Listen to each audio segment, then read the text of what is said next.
Hello everyone. If you like what I'm doing here, please consider subscribing, liking, and commenting. It would really help the channel out quite a bit. Thank you very much. America's finest silver plate is 1847 Rogers Brothers. From Hollywood, International Silver Company, creators of 1847 Rogers Brothers Silver Plate, presents The Adventures of Ozzie and Harriet, starring young America's favorite couple, Ozzie Nelson and Harriet Hilliard.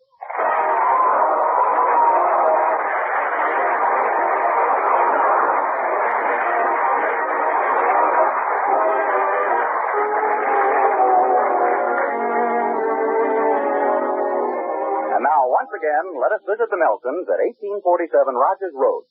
As we join Ozzie and Harriet, they've just finished breakfast. Ozzie is reading the morning paper. What you reading, dear? The funny page? Now, why do you say that? Does it ever occur to you that I might be reading the editorial page? Or the financial page? Oh, I'm sorry, dear. What are you reading? The funny page. You know something? They must have used a lot of care the way they place these comic strips. What do you mean? Now, just look at little Abner and Dick Tracy. Who else besides Breathless Mahoney could exist next to the little stinker? Oh, that episode's been finished for weeks. You must have an old paper there. I don't think so. Oh, by golly, you're right. Oh, sure, I remember reading this article here. Incidentally, it's very unusual. Oh, really? What's it about? It's about a dog by the name of Dice Game. She had 8 puppies. Well, what's so unusual about that? She did it the hard way, 2 fours. Oh, Ozzie, that's silly. Morning, Mother. Morning, Dad. Good morning, David. Hello, son. Did you sleep well last night? Like a log. Just fine. How was breakfast? Well, Coffee was wonderful. And how are you feeling? Fine, dear. great. Then I'd like to ask you for a raise in my allowance. Okay? Gee, thanks. No. Not right so fast. Tell me, how much are you getting now? 50 cents a week, Dad. And how much do you want? 75 cents a week. Oh, I'm sorry, David. It's absolutely out of the question. Why, Dad? Well, just think, David, how would it look if you were getting a bigger allowance than me? Say, why all this sudden need for money anyway, David? Well, I got expenses. Like going down to the store and getting sodas. Oh, I see. And you usually take that little girl down the block, don't you? Sally Kinney? Yes, I do. And do you pay for her sodas? Oh, no, we're not that serious. Well, I still think that 50 cents is plenty for an 8-year-old boy. David, Daddy's just trying to tell you that you should learn the value of money. Oh, that's just it, Mom. You want me to be thrifty and save my money, don't you? Yes. Well, I spend it all now, but if I got an extra quarter, then I'd have something to save. How about it? Well, I don't know. It's up to your father. What do you say, Pop? Well, David, when I was your age... Oh, Pop, not one of those stories. Now, David, if you want to get a raise, you've got to listen to your father's story. Oh, well, it's not compulsory, you know, Harriet. Oh, Ozzie, don't be so sensitive.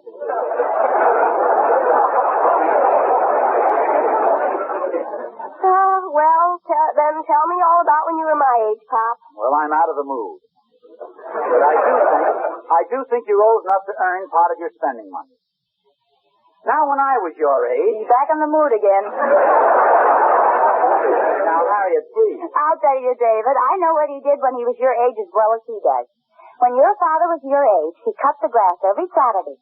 The lawn was 150 feet deep and 75 feet wide. 78 feet wide. And full of the roughest, toughest, hardest to cut grass in the state. And a lot of little stones that always caught in the lawnmower. Who's telling this story, dear? Oh, excuse me, go ahead. But all he got for cutting all that grass was 10 cents. And sometimes he had a hard time collecting it, too. I'll tell you what I'll do, David. Our lawn is much smaller, but I'll give you 25 cents to cut it. Still thanks, Pop. Well, suppose I make it 35 cents. The lawn next door is smaller than ours, but they offered me 50 cents to cut it. What are they trying to do, ruin the child labor market? David, your father used to go from door to door selling magazines, soap, perfume, hair tonics, snake oil, rheumatism remedies. No, I didn't. The snake oil, but not the rheumatism remedies. Well, at any rate, David, you can see that your father was very industrious at your age. That's the way I think you ought to be, David. Go out and use your head. Sell something. Sell anything. It's very good training for you. Then I guess I don't get the raise, huh? Well, David, I feel you ought to earn the money for yourself somehow. It's for your own good. Okay, but I wish you wouldn't think about my own good so much. See you later. You know he's a good little guy, isn't he? He sure is. Would you like another cup of coffee, Ozzie? Yes, I would, if you don't mind. I don't mind, but does Gloria mind? Gloria? Oh, Gloria? Did you call me, Mrs. Nelson?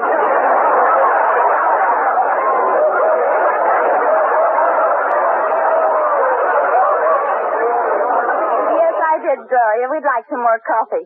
It's very good. Yes, it certainly was. Well, isn't there any more, Gloria? No, Mr. Nelson. There was just enough for the three of us. A cup for you and a cup for Mrs. Nelson and 5 cups for me.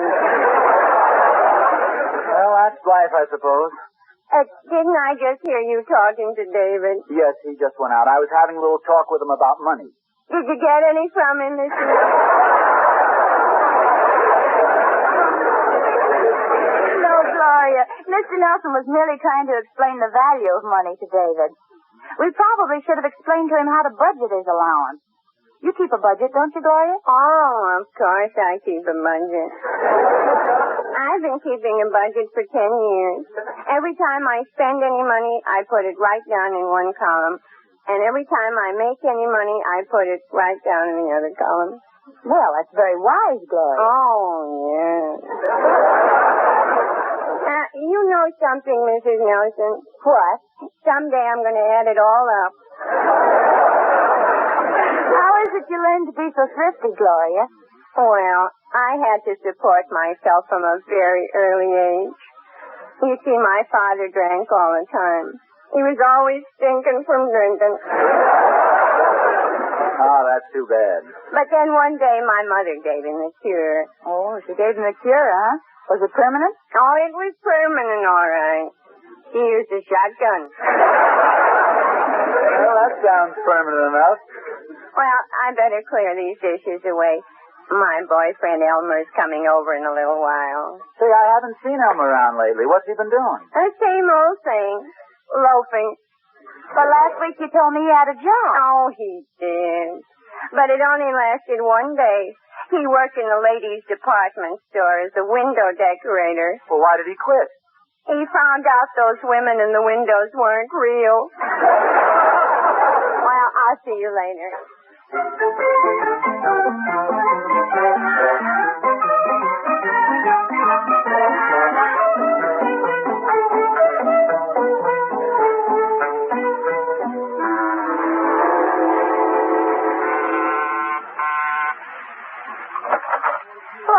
Hello, Sonny. Oh, here's the order from the grocery store. I'll take it, mister.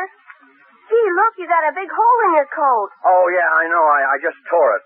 And I got a date with my girl in a half an hour. I'm really in a spot. Say, I've got an idea. Would you want another coat?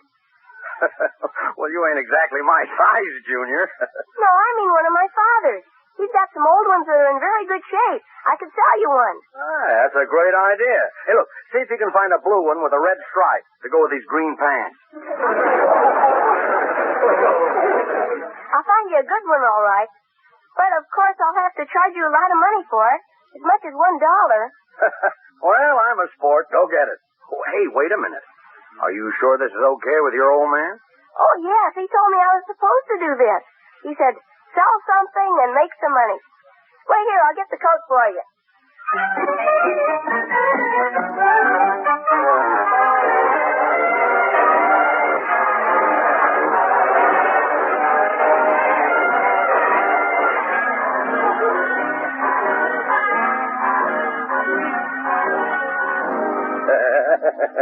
Are you glad to see me, Lana? Sure I am, Joe. And you look so wonderful, too. Say, that's a nice coat you got on. Oh, it's just a little something I had made.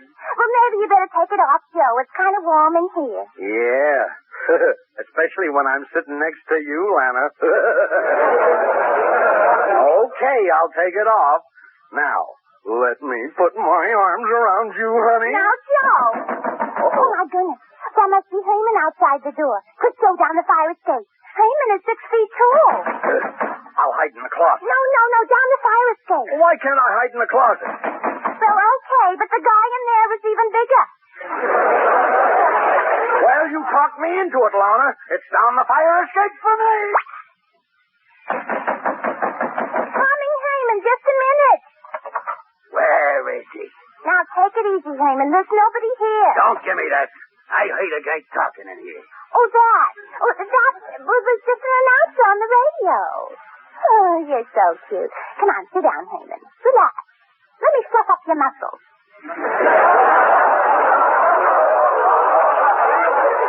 Okay, lad, I'm sorry. I guess I... Hey, wait a minute. Whose coat is that? What coat? That one right there with the tweed buttons. So you was two-timing me, huh? Calm down, Oh, Heyman. yeah? Well, Oh, look, here's the guy's name, right here by the inside pocket. Ozzie Nelson, huh? Oh, no. Ozzie Nelson. 1847 Rogers Road. No, Heyman, you're making a mistake. Oh, yeah? Ozzie Nelson. I'll break that rat's neck.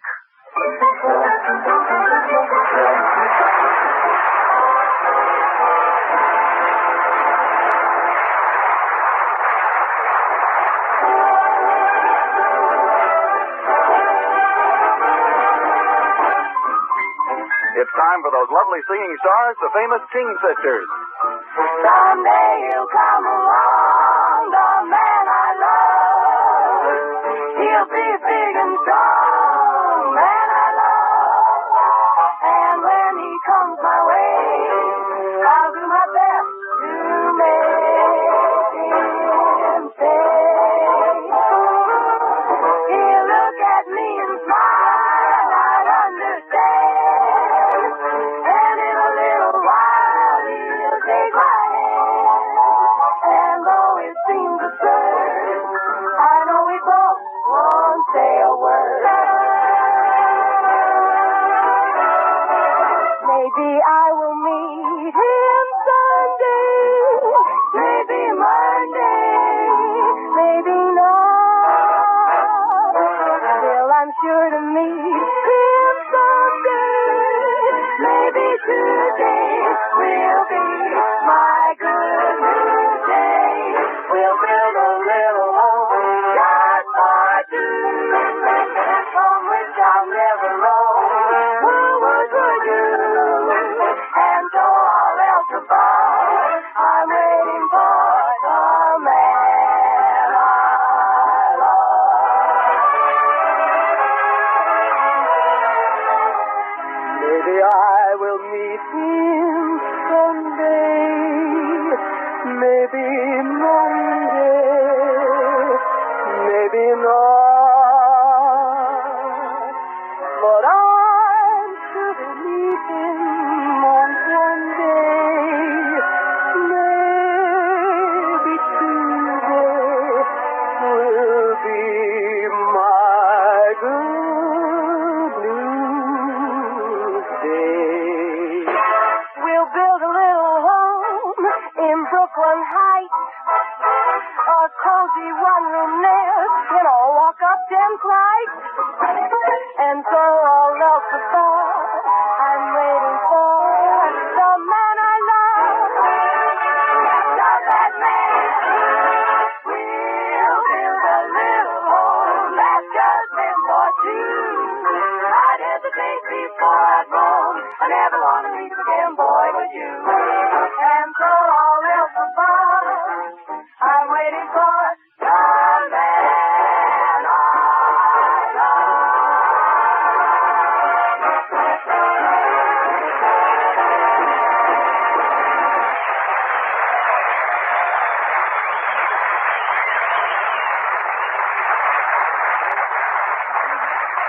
That was the King Sisters doing their bit for romance. And now the orchestra changes to the traditional romantic theme.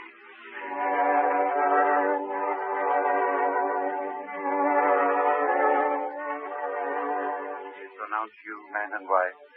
I pronounce you man and wife. I pronounce you man and wife. Yes, it's wonderful, friends, wonderful. Every GI and his girl getting married. Every GI and his girl going home at last, to the home they planned and dreamed about, these many years. A home tastefully furnished with things they can be proud of for many, many years. Things like the silver plate of 1847 Rogers Brothers. There is silver plate that brings you beauty, imaginative design, lasting pleasure and satisfaction. In fact, everything about 1847 silver plate is so unusual and so fine that once you've seen it, you just can't be satisfied with any other silver plate. And it won't be long before your silverware dealer has it in stock for you. So wait for that day. Don't choose any silver plate for your new home until you've seen the finest 1847 Rogers Brothers silver plate.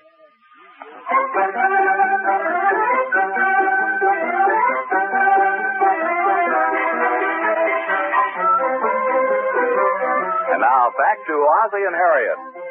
Well, it certainly looks as though little David Nelson started something when he sold his father's coat to the delivery man. Poor Ozzie. Little does he know that his coat, with his name in it, has been discovered in glamorous Lana Shanahan's apartment by none other than Herman, Lana's jealous boyfriend. Poor Ozzie. Oh, well. Meanwhile, blissfully ignorant of his unfortunate predicament, our hero is casually strolling down the street. Goodbye, Mr. yellow Nelson. man. Mr. Nelson. Oh, hello, Annie Lou. Hey, what's wrong? You look as though you just lost your best Woody Herman record. Oh, I'm very unhappy, Mr. Nelson. I've got such a terrible problem, and I don't know what to do. I'm so terribly inexperienced. I need advice from someone like you. Someone like me? Mm-hmm. I'm so very young, and you're so very old. Well, thanks, but what's the trouble, Annie Lou? Well, it's about my boyfriend, Larry. He was at the movies with another girl last night, and it seems so hard to believe what he told me. Mr. Nelson, do you think that men tell the truth? Well, they're about as truthful as women. Oh, the nasty fibbers. I had such faith in Larry, too. He wanted to take me to the movies last night. I explained to him what an awful headache I had and how desperately ill I felt. I never dreamed he'd go to the movies with someone else. Well, are you sure he was there, Annie Lou? Oh, positive. Coming back from the Palladium, Charlie and I saw him. You just can't trust men. It certainly looks that way. Men. You know, sometimes I get so mad. That you wish there were no men? Oh, no, I never get that mad. Well, I guess the best thing for you to do is try and win Larry back. That's exactly what I'm going to do. I've just been downtown shopping, and I bought some wonderful perfume. They had 4 different kinds to choose from. Oh, what were they called? Come hither, come nearer, come closer. And the last one? Where do we go from here? Annie Lou, I'm positive that you bought some of that. Where do we go from here? You're right, Mr. Nelson. Here, do you want to snort? Okay, I'll take a little sniff.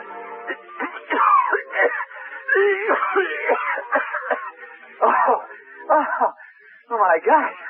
That's some perfume. Well, that was nothing, Mr. Nelson. Wait till you take the cork out.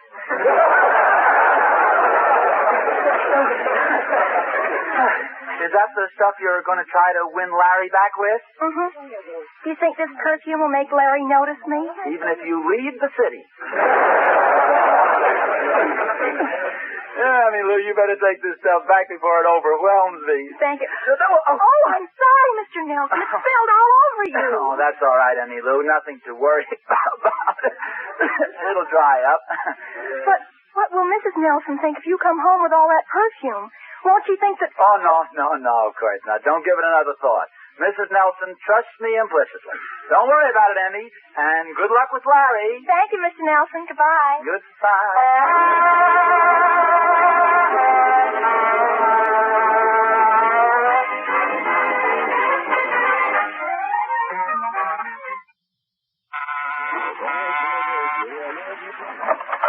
Is Mr. Nelson in? No, I'm sorry. He's not in right now. That's too bad. I wanted to strangle him. Well, he should be back in about... What? You heard me, lady. I'm here to get that skunk. Why? Who are you, the little stinker? Is this a joke or something? This here ain't no joke. This here Ozzie Nelson has been running around with my girl, see? My husband running around with your girl? That's right, sister. And I intend to put a stop to that. Oh, you must be mistaken. My husband is the most faithful man that breathes. I intend to put a stop to that, too. Well, now, look, I'm sure there must be some mistake. There's no mistake. Your husband is trying to beat my time with Lana Shanahan. The most beautiful dame in the world. Oh, really? How's he making out? Listen, 3/4 of an hour ago, he was sitting on her davenport pitching wool at her. Oh, I feel sorry for you, Mrs. Nelson. What for? I think it's all sort of funny. Oh, your husband's a goner now. Once the man meets Lana Shanahan, he's never the same. Oh. You mean he'll throw rocks at me when he comes home? Oh, look, I'm sorry, but I just know you're mistaken. My husband is a very nice person, and I trust him absolutely and completely. Well, no guy can steal my girl and get away with it. But I tell you, it couldn't have been Ozzie. Believe me. You're just making a wolf out of a cocker spaniel.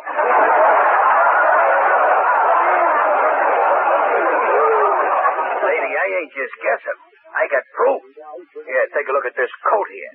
Does this coat look familiar to you? Well, yes, it does. It's your husband's, ain't it? Yes, it's Ozzie's coat, all right. I'd recognize his shoulders anywhere. Well, I found this coat up in my girl's apartment. Oh, look, this whole thing is ridiculous. I don't care how many of these coats you found there. I got plenty more evidence, sister. The guy at my girl's place had kind of a low voice. Well, it might be Ozzie. He had a sort of a silly giggle. Well, it might be Ozzie. And he was making passionate love to her. You got the wrong guy.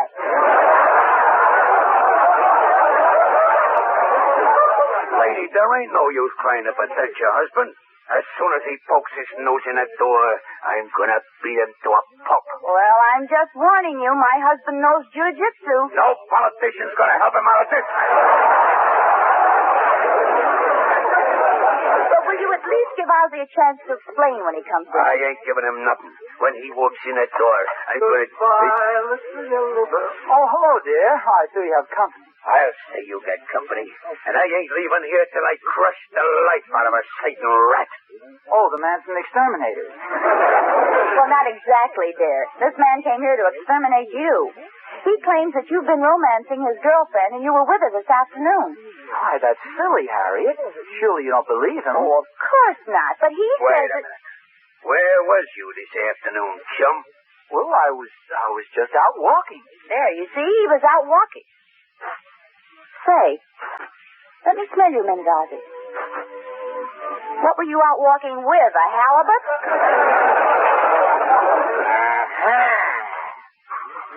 Just as I thought. Lana Shanahan's pipe. No, just a second. That's not Lana's perfume. That's some other girl's perfume. Little man, you've had a busy day. No. That's not what I meant at all. I can explain everything if you just give me a chance. Okay, I'll give you a chance. Is this your coat? Yeah, sure, that's my coat. Well, explain this. What was it doing in my girlfriend Lana's apartment? I'm sure I don't know, and I don't know your girlfriend, Lana. A likely story. I should have punched you when you first walked in. Why, Just Joe? a minute. Whom do you think you're pushing around? Home. You, that's home.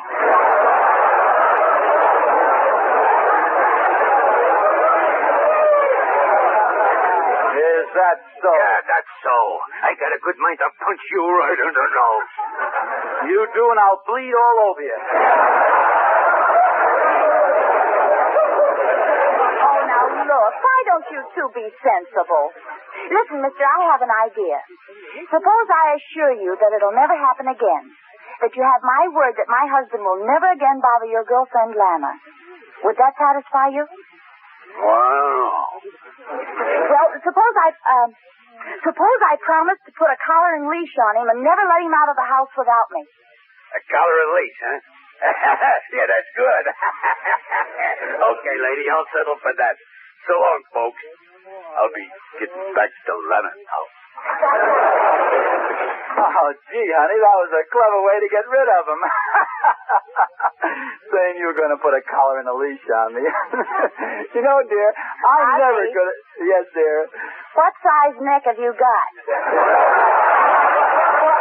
Now, Harriet, you can't really believe that silly story about that fellow's girlfriend. Well, what do you expect me to believe? Having all that perfume on you and not knowing how your coat got into her apartment? If you'll just let me explain, the perfume was spilled on me accidentally by Emmy Lou. As for the coat, I can't possibly imagine how it got there. Hello, Mother. Hi, Dad. Hello, son. Hello, Lana. Hey, where'd you get that lollipop? It's the size of a small manhole cover. It cost me 50 cents, Mom. I earned some extra spending money like Pop told me. Well, that's fine, son. I'm proud of you. How did you make the money? Well, it was a cinch. I sold an old coat of yours to the delivery man. Hey, tell me, David, was this coat here on the chair the one you sold? Gee, that's the one, all right. How'd it get back here? Didn't the fellow like it? No, he liked it all right. I'll tell you about it later, David. Right now, there's something I want to discuss with your mother. Oh, now, Ozzie, you don't think I really believed a word of what that man said? You know me well enough for that. Harriet. Yes, dear?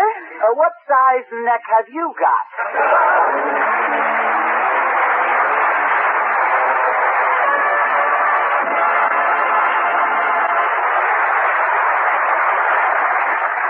The end of the war means many things to the silversmiths of 1847 Rogers Brothers, but it means one thing in particular. It means that they have already returned to the job they love, the creation of 1847 Rogers Brothers, America's finest silver plate. In the bitter, frightful years of war, their fine craftsmanship was devoted to turning out fighting equipment and life-saving equipment for our armed forces. But they're now back at their old tasks, creating silver plate that's the last word in loveliness. Silver plate that can't fail to give you a sense of complete enjoyment. So, friends, if you're planning to get silver plate, my advice is to wait until 1847 Rogers Brothers is again at your silverware dealers. That day is not far off. Sooner than you think, you'll be able to go in and ask to see 1847's unique patterns. The pattern Adoration, for example, which was such a pre-war favorite. Adoration has the high raised ornamentation and deep etching so like solid silver. It has the streamlined contours, the delicate chasing, and the exquisite finish that make it truly a prize in silver plate. A prize it will pay you to wait for. So remember the pattern name, Adoration. The creator, 1847 Rogers Brothers. Now you see, Harriet, you are convicting me on purely circumstantial evidence. All right. I forgive you, dear. Answer the door, please. Okay. You forgive me. I should be forgiving you. I knew you'd be sensible. Thank you, dear. Yes? Are you Ozzie Nelson? Yes. You are, huh? Are these yours? Holy smokes, my pants. Where's... Harriet. Yes, dear? I think we'll just have to give David a raise in his allowance.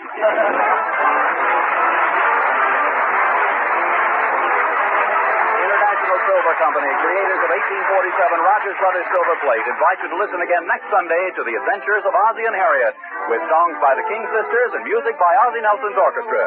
And don't forget, America's finest silver plate is 1847 Rogers Brothers. This program originates in the Hollywood studios of the Columbia Broadcasting System and is also broadcast over the Trans-Canada Network of the Canadian Broadcasting Corporation. This adventure of Ozzie and Harriet will be transmitted to our men and women overseas by shortwave and through the worldwide facilities of the Armed Forces Radio Service.